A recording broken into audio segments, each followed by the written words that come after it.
And as always, we bring you guys the illest guests from around the city and globe. And today, we got the homie Scott Riley in the building.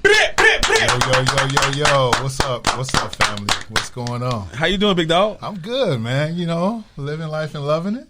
Be the flow. Yeah, so we're going to get into flow. Look, it's Mental Health Awareness Month, right? Correct. So we got you up here for that, but you got a history, man. I mean, in these Chi-Town streets, on these Chi-Town courts, man. A little long in the tooth, you know. Are you 90s basketball men of the year, millennium, lifetime achievements awards on the court, man? What's going on? I used to know how to put in the bucket, man. You know, a little something. Where you play at, man? Oh, man. I played my high school ball at St. Patrick for legendary high school Hall of Fame coach Max Curlin.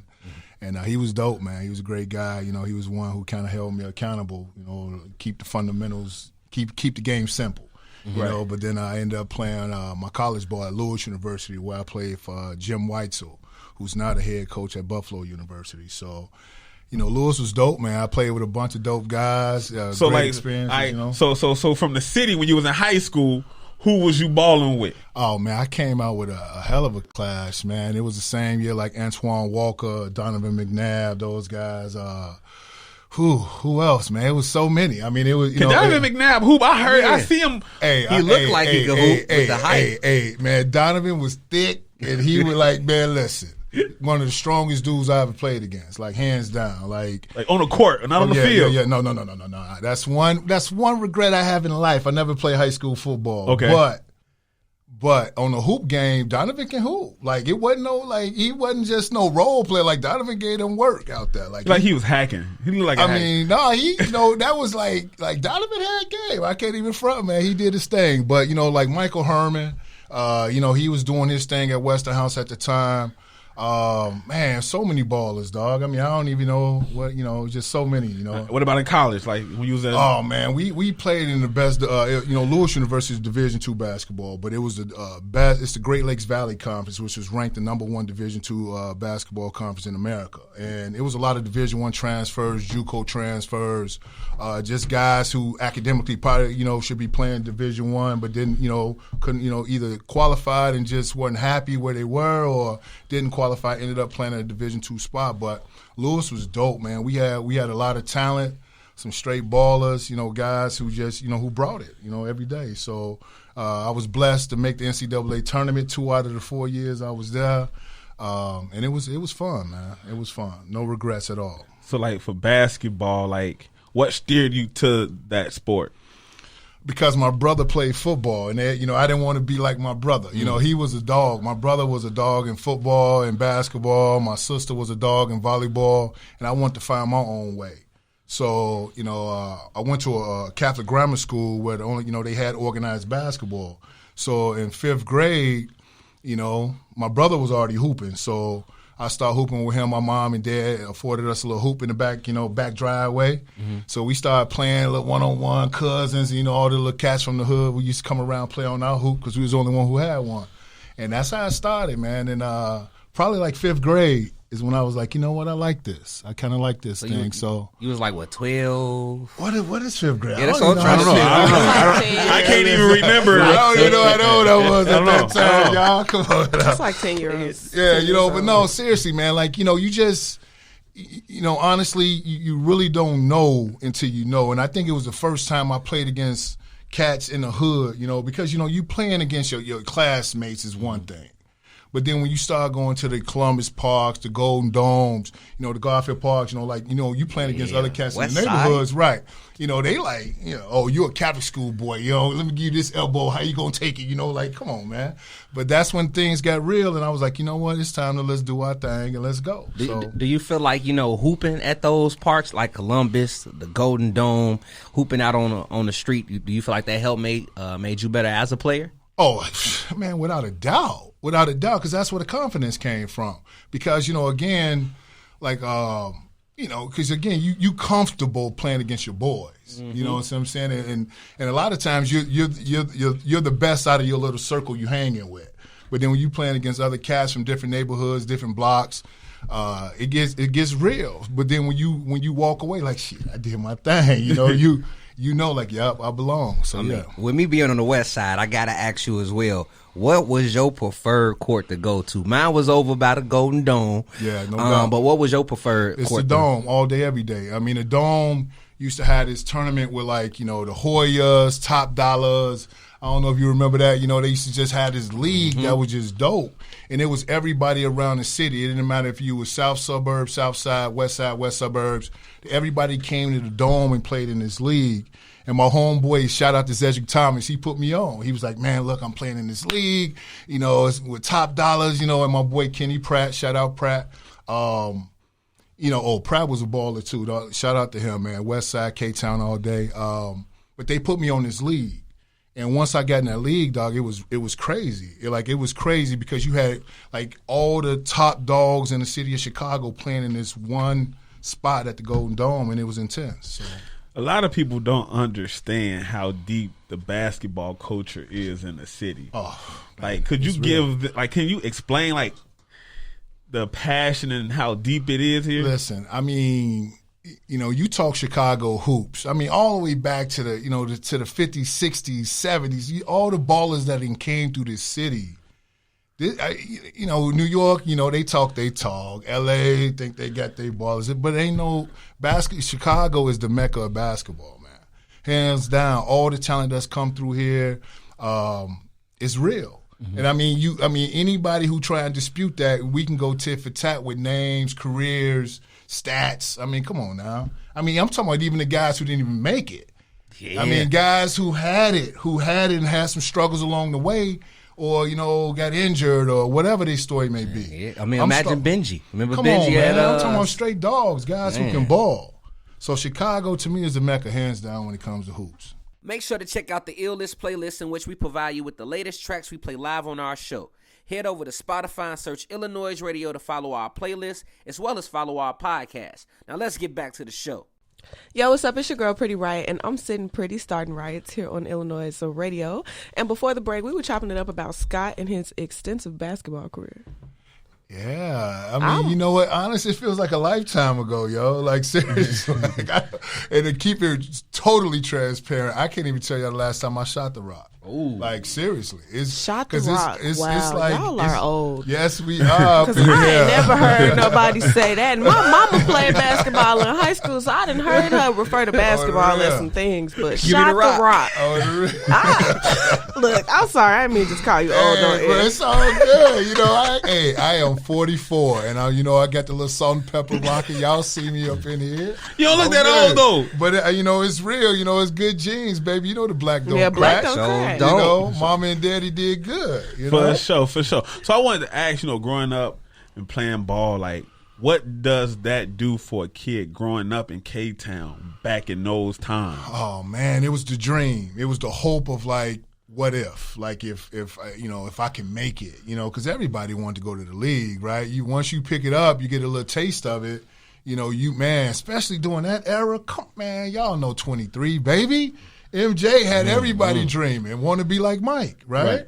So, of course, that was the goal. The goal was, man, I want to go to the league. I want to be Mike. Like, what was it? How hard was it to stay focused with so many distractions? Because the West Side is known for making money, and there was a lot of that going on. Yeah, I mean, the gangs, the drugs. You know what? I had a dope village, man. Like, I come from a 2-parent home. My mom and pops didn't play. They kept it real. Like, street lights come on, get your ass on the porch.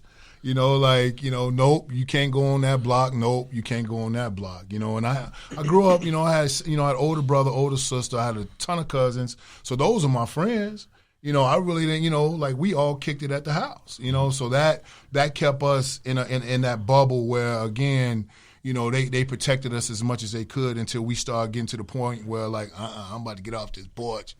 It's like. But you was able to still stay focused. I know you lost some friends that. Yeah, man. Listen, my boy. Shout out to my boy Flip Ford. Deshaun Ford. I mean, that was the first like traumatic, childhood. I can't even say childhood. I probably was like in freshman in high school when it happened. But man, he got killed by gun violence. And. It was traumatizing because this is a guy that I was with all day, every day, playing ball, a guy that, that we just really embraced, because, again, all my guys I was with, we ended up, believe it or not, coming together and playing in this church league, because, again, my family, we went to church together every Sunday. It was a routine. We normalized it. You wake up, you go to church, come home, watch some Chicago Bear football, and then we sit around the table together as a family and have dinner. That was normal to me. My family, my mother and father normalized that for me and my siblings. So when I went over other people's houses and that wasn't the case, I'm like, what's going on? Y'all ain't going to sit down together and eat? What? So, again, when you talk about normalizing behaviors and just being, what you think is supposed to be, that's not the case in everybody's world. So, again, when you talk about, growing up on the West Side, it was so many moving parts. So many moving parts. I mean, you walk outside, they selling this on this corner, they selling this on this corner, they selling this on this corner. But you walk your ass to the bus stop, get on the bus, you go to school. You go to practice, get back on the bus, come home. And the great thing about it during that era, the hustlers, the gangbangers, they knew. Look, those are Catholic school kids, they play ball, leave them alone. And it was a code. You didn't, it wasn't no problems. I never had no beef, like that, because, again, they saw what was going on. They saw how my family was rocking, how they was raising us. So it was all love. Now, you were speaking on behavior. How did your friends passing change and shift your behavior at that time? It just made everything so much realer because, again, I knew the environment I was growing up in, but it never affected me. And when you think about just the world in itself, nobody really cares about anything until it affects them personally, right? And that's what happened. When that happened, because it was a block away from my crib, I'm like, wait, what? I remember my high school coach had, he had hooked me up with a little, summer job or something, to make a couple of extra bucks or something. Me and my boy KB Buford, shout out to KB, it's my dog. And I can remember somebody either, I don't even know what was that. Was it pages? Maybe we probably had a page or something. Yeah, he probably had a page. I don't know. Maybe I had a flip phone. I don't know what y'all had back then. Somebody contacted me. I was at work. You had a beeper. I remember being contacted at work at the time, man, and I remember crying like a baby, man, when my boss ended up letting me go home early, and me and all my guys ended up getting together, and it was devastating because I was I just was with my man the other day. I was just with him. Right. And the crazy thing about it, the guy who got him, he went to grammar school with. So they came up together, Wow. But it was just that life. Yeah. So it's, that's when things got real for me because, again, the norm that I knew growing up in my home, and then, my homeboy being so, close to me, being in my home, he's coming to my house all the time, kicking with me, all that. My mom, sister, his brother, they all know him, got love for him, But when he got gunned down, that's when I made it real man, these streets ain't playing. Right. So, but I was never naive to think that I grew up in the burb. K-Town real. Mm-hmm. It's real. Mm-hmm. I mean, it's still real. Facts. So when did things set in for you where you was what, I want to take on actually helping our community and making mental awareness more aware to the the masses. That recently happened because of my own personal experience. I'm telling y'all, when you talk about change and transitions, that's when my life changed because, again, my whole life, I've been an athlete, everybody telling me how great I am, patting me on the back. Oh, great game, man. Boy. Oh, you don't got to pay for that. Oh, what? You need help with your paper, baby? Life was just good. I was chilling. So as a player, things was dope because I had a lane. That was my lane. I was known as a ball player, doing my thing. And even doing that, after that transition, I went right into coaching. So, I'm still walking around, I had an identity. I was doing my thing. I was Coach Riley. And I'm not just talking about high school coaching. I got an opportunity to coach big-time basketball right away at the University of North Dakota. Shout out to Phil Jackson, alumni, University of North Dakota. But again, then I leave North Dakota. I come back. I'm coaching at Loyola Chicago. So I'm coaching college ball. I'm recruiting dogs. One of the first recruits I ever got that I signed was Jerome Beasley. He was the 33rd pick in the NBA draft. So the first round pick, they took Dwayne Wade, the Miami Heat. Yeah. That second round pick, they took the kid I recruited, National Division II Player of the Year, Jerome Beasley. So, I'm walking around like, doing my thing. But when hooping was over, the coaching was over, that's when I became Scott. And believe it or not, that's when the struggle began. Okay. Because again, I was yourself. You feel me? Now you got to sit with yourself, right? Because like I was good at hooping, I was good at coaching and recruiting. Now I'm just Scott. What am I good at? So you know what I said? Oh, I'm good at partying. So again, that's when I started spiraling. Because again, I jumped into that party lifestyle, a lifestyle I could not afford. You feel what I'm saying? None of us. I can't afford that you feel lifestyle. What I'm saying? So it was a lot of abusing all type of substances, drinking way too much. Like it was just some dark days, dog. Like some straight up dark days. And again, the home I was born in, like my old man was just a strong dude. Like boys don't cry. Men keep your head up. You emotions. What are those? Mm-hmm. So again, when I'm going through these times, who am I gonna talk to about my feelings? Well, you gonna vent too, right? So what was that? What was that bottom, that darkest moment that you was like, shit got to change? Yeah, that tipping point. When I had a daughter, and I'm talking about. So now we in 2021. It really didn't hit me until 2016 when I knew I was about to become a father. I literally was like 50, 60 pounds overweight. Man, if I showed y'all this picture on my phone, my face like this big, stomach out here, you know what I'm saying? And I woke up one day and I looked myself in the mirror and I broke down crying. Because I'm like, dude, I'm a newlywed, I'm a new father. Why am I not happy? Like, why am I not happy? I'm supposed to be happy, right? Right. I wasn't. I literally cried for like 30 minutes in the mirror by myself. I let it out because I was carrying all this like I'm good.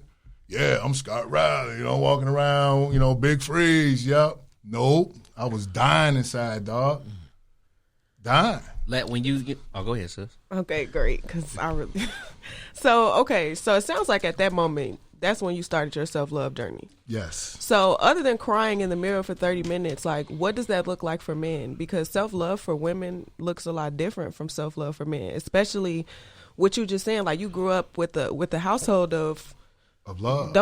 You grew up with love, but you grew up with that mentality of boys don't cry. Right, so that's a battle for real. So like, how what does self-love look like for you, and what did it look like for you on that journey? Honestly, it became I had to start loving myself, and then it became a checklist. Like, what do I start with? Like, what's the first thing I need to do? And honestly, that day after looking in the mirror, I grabbed my gym bag. Because I went back to knowing what I do. Like, I didn't go to the gym and start hooping, but at the time I remember at Export, and I remember just going there, getting on the treadmill. My big ass, I couldn't even run. I'm walking on that bad boy, huffing and puffing, like, yo, you know what I'm saying? And I used to be a hooper. I'm talking about jumping out the gym. Ask them in the hood. Like, I used to jump on the gym, put dudes in the basket, boom, quit. Come on. I'm huffing and puffing on that treadmill. But I knew this is where the journey began. And I'm telling y'all, that same day when I went to the weight bench, I'm like, okay, I got to get some press in. I swear, a light switch flicked. You had your come to Jesus moment. I'm trying to tell you, I'm getting chill bumps right now. And I swear, that's when I was like, be the flow. I swear, be the flow movement was created right there in that moment. And I knew I wasn't the only one feeling the way I was feeling. I knew it was other people out here, struggling and suffering like me. The iLLANOiZE app is available now on Apple and Google Play Store. Download the app, get the latest news, stream our podcasts, watch interviews, and listen to iLLANOiZE Radio live. Download the app right now. Yo, what's good? It's the one and only Illinois Jones. And you're not rocking with the dopest thing in the streets since crack cocaine. I had a brain fart right there. I don't know what happened. I didn't want to finish it for him, but I just got lost in the sauce real quick because I was still on J. Cole. But we still got my homeboy, my partner in the building, Scott Riley. Yo. So, man, no way, from Jones. Be the Flow, I wanted to know from an athlete standpoint because I know playing sports, we learn certain things and we apply it to life. So I wanted to know what's something that basketball taught you that you apply to life every day. Ooh, man. Well, I try. I try. It's all about self-discipline, man. It really is, because, again, I'm human. I'm not perfect. I still have struggles. I still, make mistakes. But I just think, like, whatever, I tell people all the time, whatever space you in, you just really got to find what works for you. And, again, if that means just retraining the brain from what you thought would work and it doesn't, you have to revisit it, start back again, and find what works for you. So again, like, I try every day to be the best version of myself, because again, it's just not about me anymore. This little girl looks at me like I'm a superhero, For sure. and I want that to continue. But again, there's still some days where I struggle, but again, it's work. It's work. Everything we do is work. And that's, I guess, when you talk about being an athlete to what I'm advocating for now is knowing that you have to put in the work to get results. For sure. You got a question? Yeah, but Go ahead. Go crazy. Go crazy. Okay. No, go crazy. Okay, so before the break, we were talking about, like your moment when Be The Flow was created, for you, after that breakdown you had in the gym. So with that being said, like, where did it come? Like, not where did it come from, but like, what is the concept of Be The Flow? Like, break that down, because I'm not necessarily the most familiar with it. Right. Okay. So like, break down Be The Flow for the people so we can get a real big understanding of what actually it is. Well, I tell everybody that Be The Flow is a movement that advocates for mental health and wellness through self-love. Because again, I stopped loving myself, so I had to find what would work for me. Like, how do I start loving myself to become the best version of myself again? And I tell everybody that, this movement, we advocate for people who suffer from childhood trauma to, any type of trauma to, anxiety, depression, addiction, self-doubt. That's something that a lot of people don't even talk about when you talk about mental health, is that self-doubt that creeps up in your head. Right, again, it's a movement that gives everybody a safe place to speak their truth and to be able to stand in their truth. And shout out to my sister, Christine, if you're listening.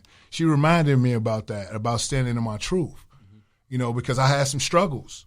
And she was like, you need to stand in your truth. Because again, if you live in a lie, that's a lot. That's a lot. But if you're able to stand in your truth, look yourself in the mirror, and knowing that you're putting in the work to be the best version of yourself, life can move the way it needs to move. That's true. But again, healing is also meaning looking at the role you play in your own suffering. Bars. Accountability. Retweet. I'm just saying. Retweet. I'm just saying. It's real, because again, so many of us, social media is a beast, and everybody want to say, well, I'm doing this, I'm doing that, I'm flossing, I'm living this. Listen, I work in education. I'm no baller, but what I am is a man with a purpose, and I try and wake up every day with purpose. And I know my movement is such where, and I'm very grateful. TikTok has given me a platform I've been able to reach people from Detroit to Canada, New York, Texas, Kansas. I sent some the other day. I sent some swag the other day to Idaho. Because, music has always been therapeutic to me. It always been. Even during them dark days, I've been able to put on some Biggie or something, old school Mobb Deep, and that'd be like, you know what, fool, get up. Let's go. Music has always been therapeutic. So my thing now is like I connect the music with the message. I got my coffee in my hand, and I'm just boop, boop, boop, boop, doing my thing in the car, and that's what it is, because again, a lot of the messages that I kick out is about me. You feel what I'm saying? Because again, man, this is the world that I live. Like, these are my experiences. This is my journey. Right. Yes. And the times, like, listen, shout out to the people who follow me on TikTok, because I tell y'all, I love y'all. Because again, I will go 3 or 4 days without posting. My inbox is flooded. Like, yo, you okay? Like, we ain't seen no content. We ain't seen a post. Like, What's going on? So it Be The Flow, like the headphones is a symbol of music? No, the headphones is symbolic to block out the noise. Ooh. You know, and I was actually about to touch base on, so since we on social media and TikTok and things of that nature, I got to ask you, is social media really good for your mental health? You know what? I take mental health breaks from it. You know, because again, when those people reach out to me and ask me why I'm not posting, it's just because of that. Because sometimes it does get a little overwhelming. You know, because a lot of, the one thing that one of the things I've done is like, a lot of the things that I'm feeling are always like either I'm speaking it through the swag or just through my content. And one of the shirts that I recently printed was Protect Your Energy. And again, because you allow too many people access to you, they would drain your energy. Facts. You feel what I'm saying? Energy. And for a minute, I was just trying to, trying to be a people player. Yeah.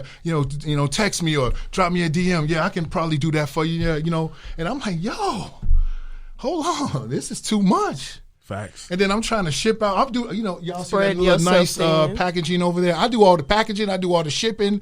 And then I'm trying to do this. Yo, protect your energy, because sometimes it's too much, and mentally you need a break. I mean, is there any other tips you can possibly give those that, may run into an obstacle, mentally when it comes to social media outside of, the breaks? Is there anything else you can like help them get over? Well, listen, I'm a huge fan of mindfulness. Every day I wake up, I sit on the edge of my bed, close my eyes, and I just stay present in the moment. And I just count my breaths. I don't trip about what happened yesterday. I don't future trip about what's going to happen tomorrow. Something every day I do on the gram, I post the vibe of the day. And at the bottom, I always say, stay present, right? You want to stay present right now. Be kind, not only to others, but to yourself, mentally, physically, spiritually, right? And then live free. I hate when people try and put me in a box. Mm-hmm. Don't put me in a box. For sure. I'm too much energy to put in a damn box. You feel me? Okay. I'm just too much. I'm too much. I know I'm too much. I've always been a lot since I've been a little dude. Like, I'm a lot, and I'm 6'5", 270, baby. Don't put me in a box. So, again, live free. So if you passionate about something, it's something you want to go get it. Because what I'm trying to go get, I'm trying to build this brand to normalize the conversation of mental health. Why not? We talk about everything else. And it's okay, because guess what? Some days going to be harder than others. Yeah. Some day you might need excuse me. Some days you might need to cry. Mm-hmm. On the real. And, to all my brothers out there, man, I want y'all to know, man, listen, we all human. And if you struggling with something, you carrying it, let it out, dog. Cry. Go hug your mama, your grandma, your baby mama. I don't know. I don't care. Like, hug somebody, man. Or even take that moment to yourself and take a deep breath and let it out. Because I'm telling you, for all those years I was carrying and smiling and trying to keep my head up and my chest out, dog, that was heavy. It was heavy. Mm. What's some advice like you would give to a guy who going through that, like if you see it, like you could see it, like you could see that weight on somebody? I'm going to tell you, boundaries are big. Mm. You have to be able to set boundaries. Certain people, places, and things aren't good for you. And you have to set those boundaries to allow yourself to find your peace, to find your space, to start, like I said, retraining the brain to become the best version of yourself. Listen, we all got something in us that's dope. We all do.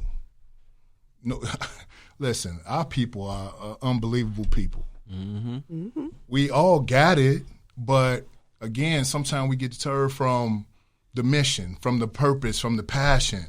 And when I've had the opportunity to, do some, public speaking, I always talk about pain, purpose, and passion. And again, I've had some pain. I still have some damn pain. But I also know what I'm passionate about, and I know I turned that pain into my passion. Now I'm just locked in on my purpose. And my purpose is to continue to bring awareness to mental health and awareness to mental health and wellness, especially in the underserved community. Because y'all know, if you struggling with something, especially in the hood, well, it's okay, baby, just pray. God got you. Oh, no, baby. What? Therapy? No, just pray. God got you. I was gonna bring up therapy too. And you know what? God do got you. You know, He got all of us. We God's people. But therapy changed my life, yo. I went through a whole box of Kleenex up in them. I mean, let's talk about it. I mean, the real. You know, not everyone feels that therapy would work for them, or they might be a little shy, a little nervous, or might just fear to go vent to somebody that they never talk to. So, well, what's on the other side of fear? You know, everything that you've been waiting on. Exactly. Mm-hmm. I was there. He preaching. I'm telling you, what's on the other side of fear? I was there too until I jumped in, and I'm telling you, I encourage. Listen, I met with my my life coach. Should I have a life coach? Shout out to Angela Swain. She's dope. She has a book dropping soon. I'd love to get her in here for y'all because she's a smart woman, man. And I had a great session with her today. And again, it was just about being able to like really look yourself in the mirror. You know, because again, when we talked about what would I say to a lot of the brothers out here, is you have to look yourself in the mirror, and you really do have to challenge yourself to be the best version of yourself, especially if you have kids, man. Like I'm gonna tell you, I swear, if y'all saw my daughter when she with me, like she think I'm a superhero. If she ever saw me off my square, man, she wouldn't recognize me. You know what I'm saying? She think I'm King Kong up in this. You know what I'm saying? Like. So again, you have to be able to stand in your truth. And again, we all struggle with it. No one's perfect. Like I try every day, and some days are better than others. But again, I know what I'm trying to do because somebody said you can have goals and stuff, but you have to have a plan. Like, what's your plan? I have a plan. And again, every day I'm trying to build. I'm trying to build. And to be clear, like someone asked me the other day, man, how your clothing store doing? Be the Flow is not a clothing line, ladies and gentlemen. I tell everybody, the swag is conversation starter.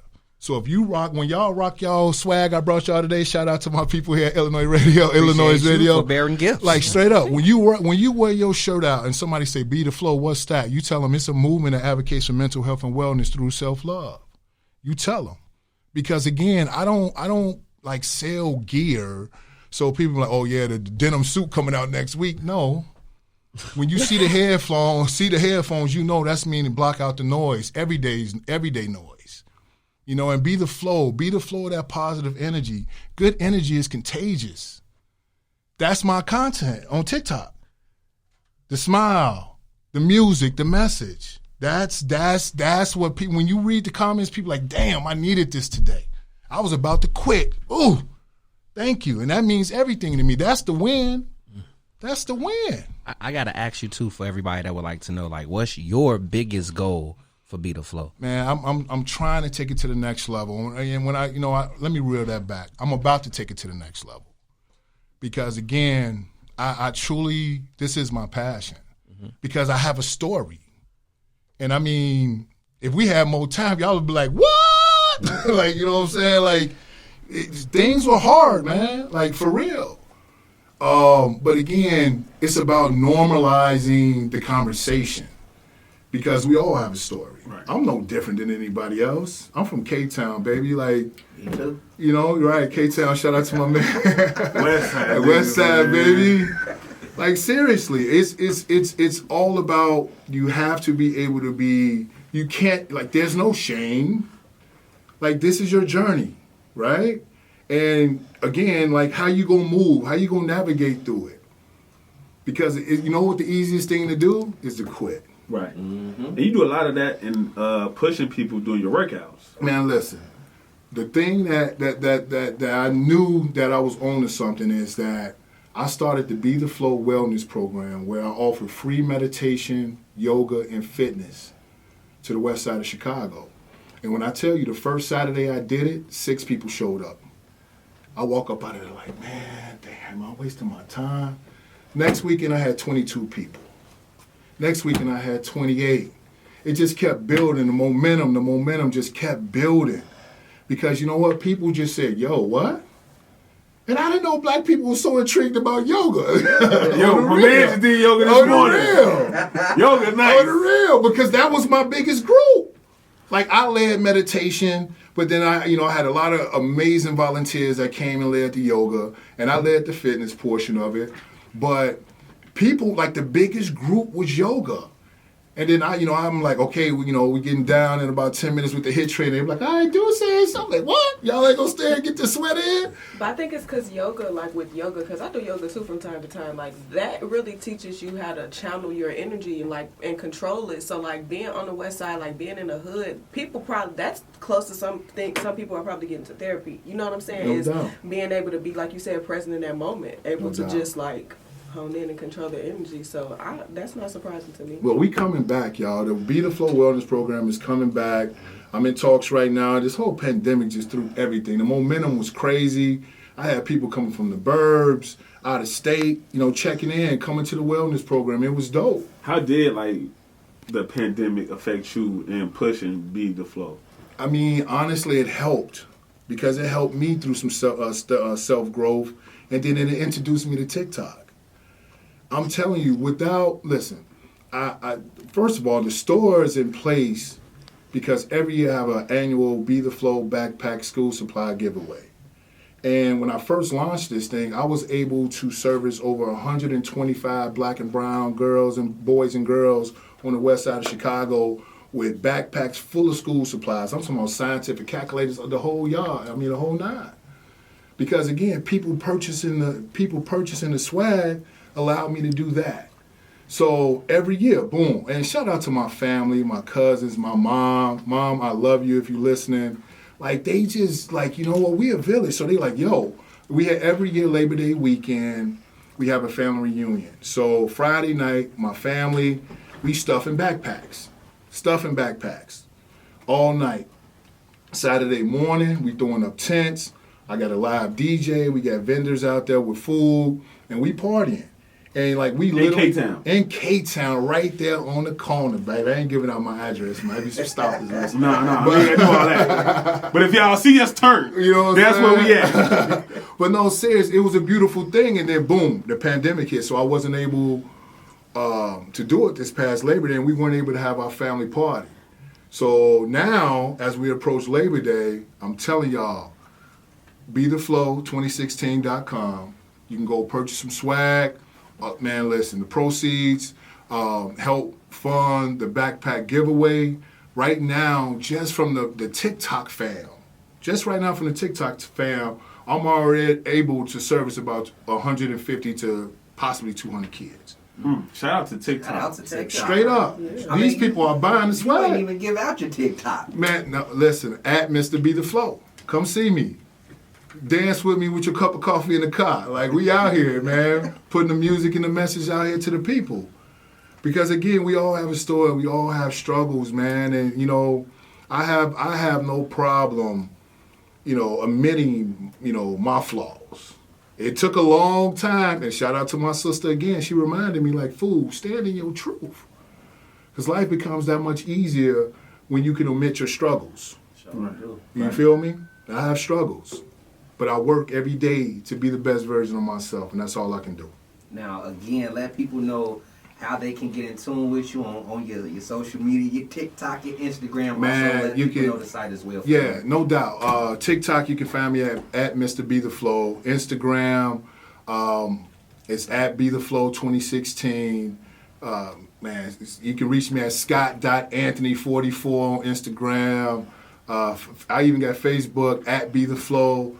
But go check out the store, man. Some dope stuff. I just dropped some new tumblers in there, some camo racing back tees for the ladies who like to work out, some new tees at BeTheFlow2016.com. And remember, y'all, by y'all copying merch, you're helping a bigger cause. So definitely BeTheFlow2016.com.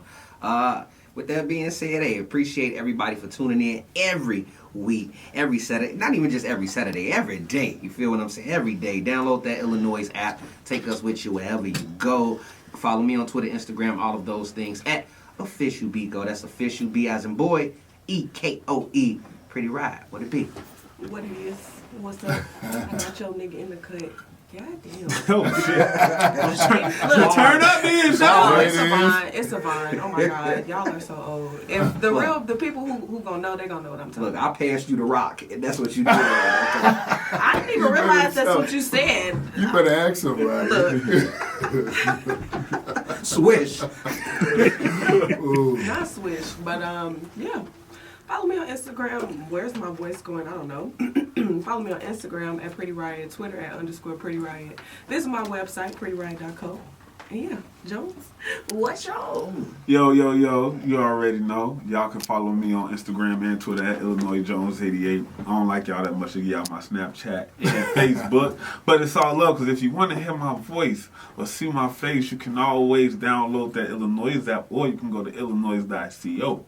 Look, Chicago, I need everybody to do me a favor, because y'all out here driving real reckless. Reckless. I need y'all to drive like y'all got some sense now, because y'all wildin'. Now. I need y'all to buckle up, because it's wet outside. And the only thing the rain stop us from doing is the dash. So I need everybody to party hard, but party safe. And if you can't do both, stay your ass in the house. And we'll catch y'all next week on Saturday from 4 p.m. to 6 p.m. And with that being said, we finna end things off with J. Cole. Ain't no show next week. Yes, it is. We gonna talk about that. J. Cole is in the mix with Interlude right here on Illinois Radio. I holla.